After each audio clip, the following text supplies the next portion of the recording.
मार्गशीर्ष गुरुवार लक्ष्मी व्रत कसे करावे। नमस्कार मंडळी, आज मी तुम्हाला मार्गशीर्ष महिन्यातील गुरुवारची महालक्ष्मीची पूजा पुस्तकात सांगितल्याप्रमाणे एकदम साध्या सोप्या पद्धतीने कशी करायची ते दाखवणार आहे। मार्गशीर्ष महिन्यातील गुरुवारचे हे लक्ष्मी व्रत आपल्या घरात सुख, शांती, समाधान, ऐश्वर्य मिळवण्यासाठी आणि लक्ष्मीची कृपा आपल्यावर घरावर सदैव असावी यासाठी हे व्रत केलं जातं। मार्गशीर्ष महिन्यातील हे महालक्ष्मी व्रत कोणत्याही कन्या, स्त्री, पुरुष कोणीही करू शकतं। लक्ष्मीने पद्मपुराणात असे सांगितले आहे की हे व्रत करणाऱ्यांना मी सुखी करीन।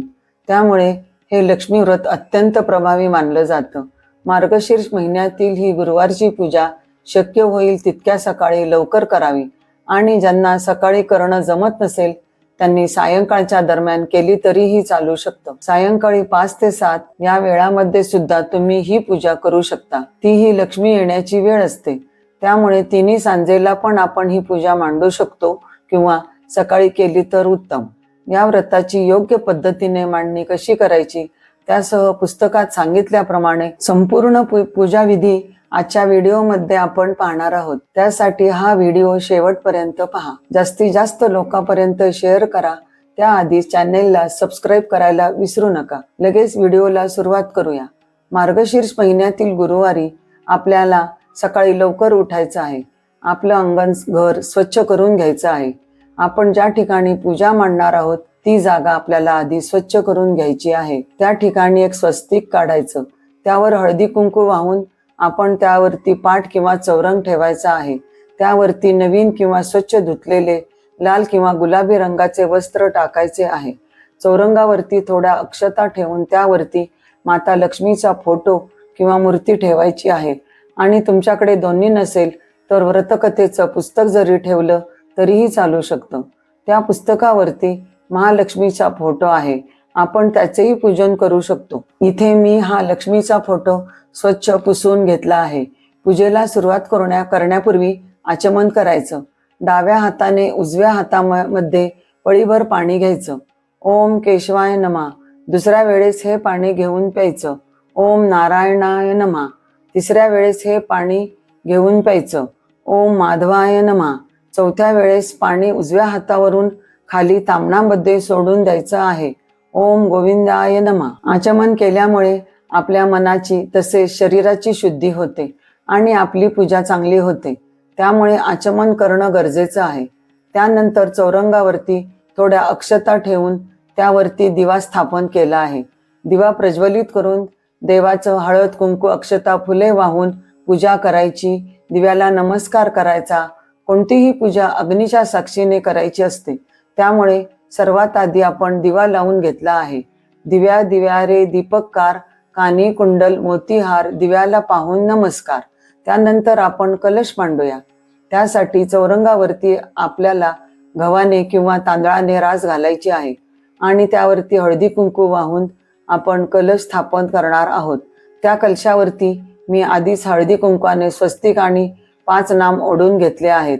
हा कलश मी 80% पाण्याने भरून घेतला आहे। कलशामध्ये हळदी कुंकू, 1 रुपयाचं नाणं, सुपारी, दुर्वा, फूल हे सर्व टाकायचं आहे आणि कलशावरती आपल्याला 5 प्रकारच्या फळझाडांची किंवा फुलझाडांची पानं लावायची आहेत किंवा मग आंब्याची पानं लावू शकता किंवा मग नसेल मिळाली तर वेड्याची पाने लावली तरी चालतील। या ठिकाणी मी 5 आंब्याची पाने लावून घेतली आहेत। त्यानंतर आपल्याला कलशावरती नारळ ठेवायचा आहे। नारळाची शेंडी वरती येईल अशा पद्धतीने नारळ ठेवायचा। या ठिकाणी मी नारळाला थोडंसं सजवून घेतलेलं आहे। या कलशाला आपण महालक्ष्मीचं स्वरूप देऊन त्याची पूजा करायची आहे, त्यामुळे मी कलशाला वस्त्र देखील घालून घेतले आहे। त्यासोबतच मी इथे देवीला अलंकार देखील घातले आहेत। हा सगळा सजावटीचा भाग आहे। तुम्हाला सजवायचं असेल तर यापेक्षाही तुम्ही छान सजवू शकता किंवा मग तुम्ही साधा कलश जरी मांडला तरीही चालू शकतं। शेवटी भाव हा महत्वाचा आहे। यापैकी एखादं साहित्य तुमच्याकडे नसेल तरीही चालू शकतं। शेवटी मनोभावे पूजा करावी, त्यामागची भावना सर्वात जास्त महत्वाची आहे। आपण मनोभावे पूजा केली तरीही आपल्याला या व्रताचं फळ नक्कीच मिळेल।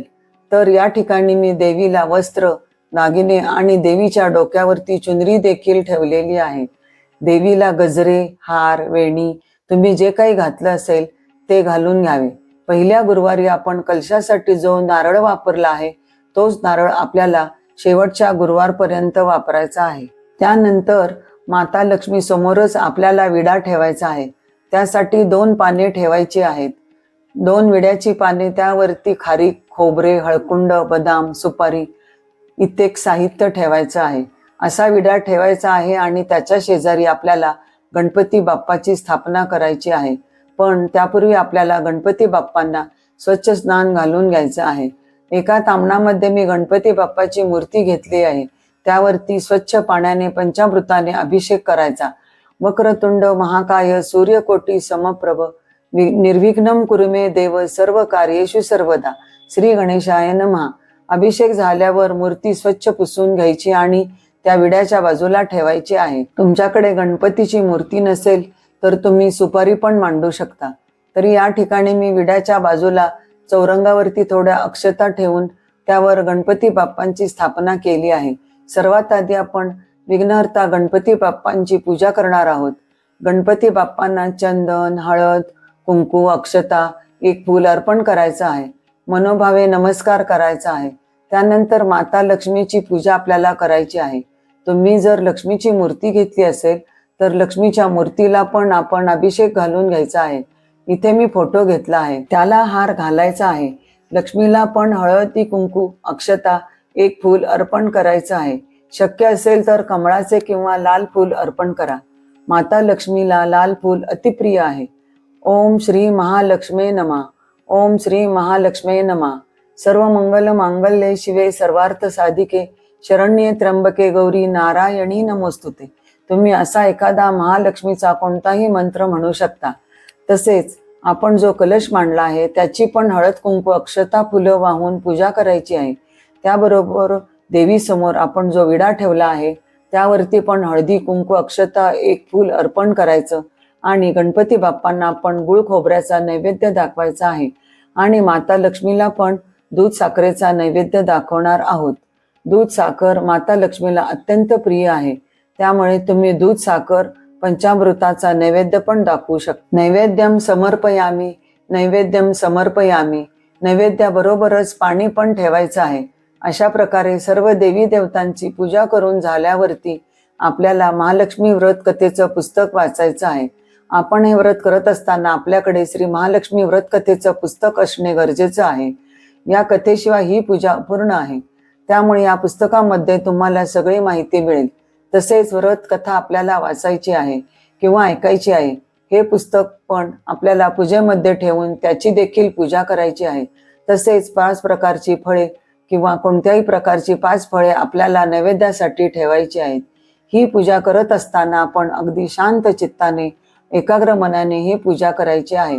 आपल्याकडे उपलब्ध असलेल्या साहित्यात आपण जर मनोभावे पूजा केली तरीही आपल्याला या व्रताचे फळ नक्कीच मिळते.